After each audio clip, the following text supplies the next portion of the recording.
In today's video, I want to talk about some of the downsides with getting your real estate license if you're a wholesaler, flipper, or buy and hold guy. Let's go.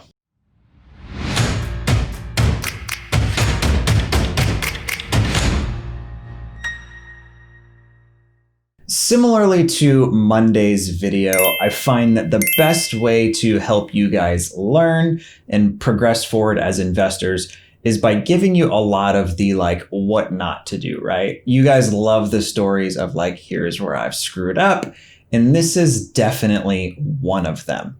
So a lot of people, when they get licensed, whether they're doing it to get MLS access, save money on their flips, they now start to think along the lines of oh, well, because I'm licensed, I now have an additional way to make money. So they go from someone who is an investor, a wholesaler, a flipper, a buy and hold guy, and they start to think along the lines of a real estate agent. Well, who do I know that needs to list their house? Now, I'm not saying that there's anything wrong with that approach. And maybe that is a method you decide to go. Hey, I'm going to do some retail transactions as kind of a side hustle. That's fine, but I'm going to walk you through how I wasted a lot of time trying to do that.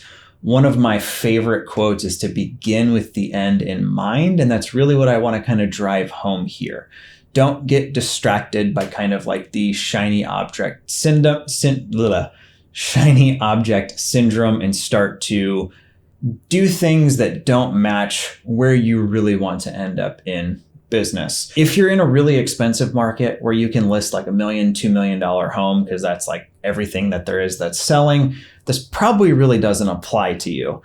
If you're not though, this is going to resonate pretty well. Before I get into kind of the painful lesson I learned here, I do just want to share kind of a quick funny thing that I got out of one of my continuing education classes that I got to take as a realtor. So I was going through this continuing education sold by some sort of a third party. You're required to get a certain number of hours of CE every couple of years. And I took a course on marketing. Now, if you guys have been around my channel, around me at all, I'm a total marketing dork. That's really, I enjoy marketing almost more than the real estate side of piece, which is why you don't see me oh, let's shiplap these walls. I don't even know that I know what shiplap looks like. So going through this course, they're the whole time, stick around till the end, stick around till well, I've got to be here till the end, right? I need the little certificate. But they're at the end, we're going to share our best marketing tip ever. We'll explode your business. And I'm man, I can't wait to see how this applies to real estate investing. Can't wait to take this and kind of morph it, right? And we get to the marketing piece, and their number one super secret tip was to wear the little realtor pin. And I was I was hoping for some new bombshell marketing idea that I had no idea of. I'm go to the family gatherings. Oh, this, I'm so sorry. I just left an open house because I'm a realtor, right? And I was just ugh, not what I was hoping for. So picking back up, this would have been 2016. Ryan is a freshly licensed real estate broker and is man, I have this extra way that I can make money now because, remember I didn't have any.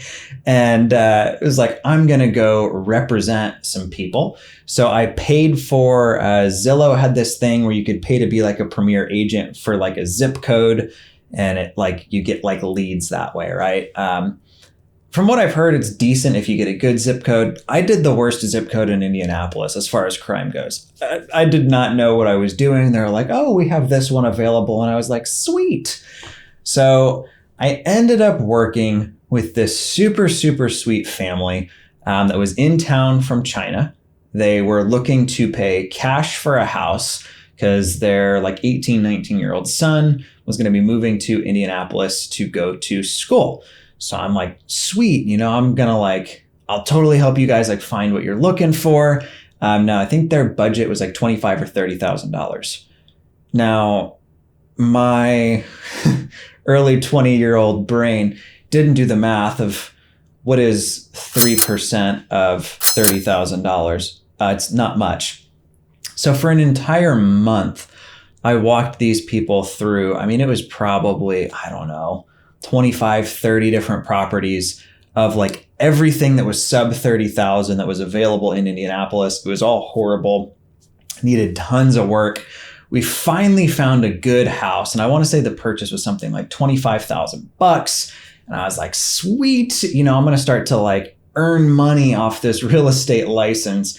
And we get through inspections. Inspections come back with some odds and ends that they're not really worried about. Like, awesome. I was doing like the typical new investor thing. I was counting the check before I even had it. Like, yeah, it's great. With that $500, I can buy groceries for the month, right? It wasn't going to go very far. And we get to like a couple days before closing, and I get a call from the mom who I'd been working with, who was super, super sweet. I hold like no hard feelings towards her. And she was like, hey, he actually decided not to go to school in Indianapolis. We're going back to China. Thank you for all your help. And I was like, wait, but like, you're under contract. There's like earnest money and stuff like that. And to make it all worth my time, they did mail me a check for $200. Right? Like, I would have been a lot better off if I'd taken that month of my life and focused on real estate investing, not kind of going after that commission. Now, I do want to like seriously preface this video with the fact that I am not somebody who is a real estate agent as my main source of income. It is absolutely a viable business model that you can make a lot of money doing, particularly if you build systems and staff and do it right. But the folks that are typically following me aren't wannabe real estate agents. They're wannabe real estate investors. And I would be doing you a disservice if I didn't share my own experiences. In closing, I also just want to highlight one thing that I've seen with people who are licensed, but also doing direct to seller marketing. And that's that they will pivot for the listing instead of waiting for the deal that they're looking for. Bird deal, flip, wholesale, whatever it is, right? I'm at 300K. Well, the most I can do is 250, but hey, let's list it and see if we can get you 300. Whereas it's like, well, that deal may have panned out had you just waited a little bit longer. I'm a big fan of getting your real estate license, but I do want to make sure that you begin with the end in mind and you keep it in mind and don't get off course. If you want to get licensed, because you want to be a real estate agent, cool. That was not what I wanted out of life or out of my companies. It's absolutely something that I'm super glad I did. I keep up with the continuing education and I repay for it every year. So obviously I believe that the value is there. It's just a matter of keeping your eye on the prize with what business model you're pursuing. I hope that helps. Be sure to like and subscribe. I'll talk to you guys next time.